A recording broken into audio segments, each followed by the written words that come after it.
Hello and welcome back to another video. In this video and in this new series, we will be talking all about Java. We're going to start with the basics of Java and work our way up to more challenging programs and projects.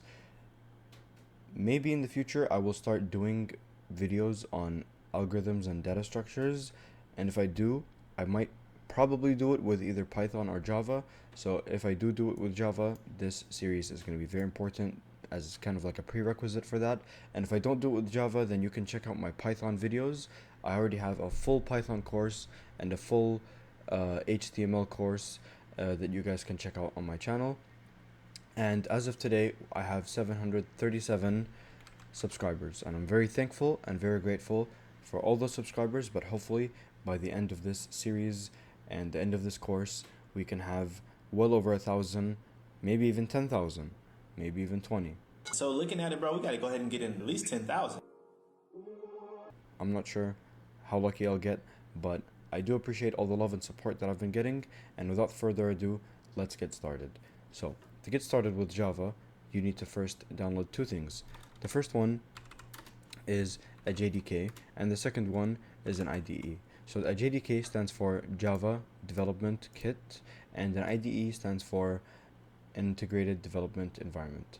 So basically, a JDK is what you need to have all the Java program run, or Java programs like know what to do. It's basically it's basically Java. You're basically downloading the programming language, just to put it simply. And an IDE is an integrated development environment. This is where you're going to be compiling the code. You're going to be turning it from whatever this is to, and the compiler is going to compile it into machine code, which makes the computer understand exactly what's happening. That's basically what an IDE or a compiler is. So you want to head over to Google, and within Google, you want to type in Java JDK, and like I said, Java Development Kit. You can click on the first one by Oracle, and then you can go to the latest one.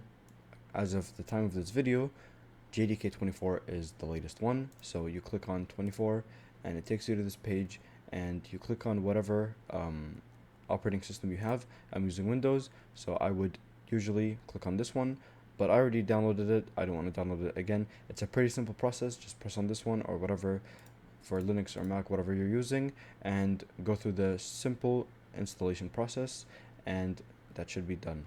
After that, you want to go to Google once again, type in IntelliJ IDEA, click on the first one by JetBrains, and then click on download. After you click on download, it's going to take you to this page. You can download this one, but this is a paid version. It has a free 30-day trial. We don't want that. If you scroll down to this area, you have a free one, and you can download the executable for Windows, and it's going to start downloading if you're using Windows, of course. I'm not going to download it because I already downloaded it, so I don't need to do that.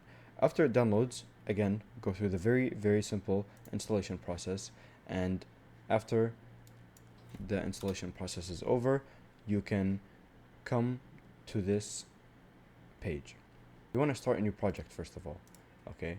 You want to start a new project, and within the project, right here I have a project.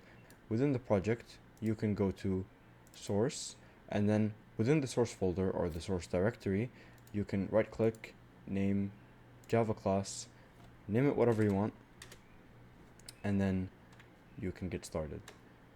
But before we do that, I want to quickly show you guys a little trick. If you go to the menu, and then you press on settings, and then you go to editor, general, and then you click on this checkbox, click apply, and then OK. You can change the font, basically zoom in and out by pressing Control, and then going up and down with your scroll wheel on your mouse. So that's pretty cool. We don't need this right now. So I just made this class as an example. We don't need it right now, so I'm gonna delete it. But here we have this class. So public class hello world. So this is what the class is called. It's called hello world. Within the public class, we have the main method. The main method is very important in Java so that we can run the code. So to run the code, you need to type it in within the main method. And the main method goes public static void main, and then within parentheses you want to say string braces or brackets args, which stands for arguments, and then close the parentheses and open curly braces. And within these curly braces is where everything is going to go that you want to run. Everything will make more sense in the future, but just for now, stick with me. You're going to get used to it.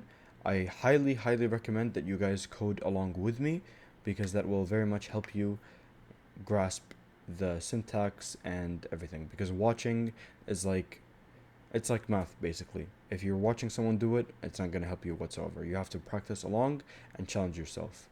So pause the video whenever you want and just do everything on your own. So the first thing we're going to learn about is comments. So if you type 2 forward slashes, that is how you get a comment. This is a comment. And let's say we want to make another comment. You just type 2 forward slashes again and type in whatever you want.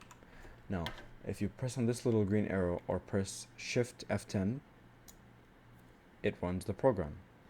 And right now, process finished with exit code 0. It didn't do anything, and this basically means that the program finished successfully. There were no errors. So moving on, let's say we want to print something. So to print something, you will do what you saw earlier, which is this. You want to type in system.out.print and then parentheses, semicolon. Within the parentheses, we have quotation marks, and this is where you type in whatever you want to type in. So in our case, we're going to type in hello world, and if we run it, we will get hello world in our console window.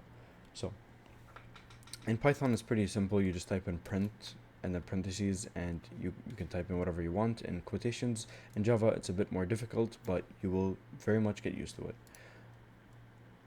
Make sure that the S is capital, and then the rest goes as I explained. And then you can type in as much as you want within these quotation marks, or you can go to another statement. You can go to another statement and do the same thing.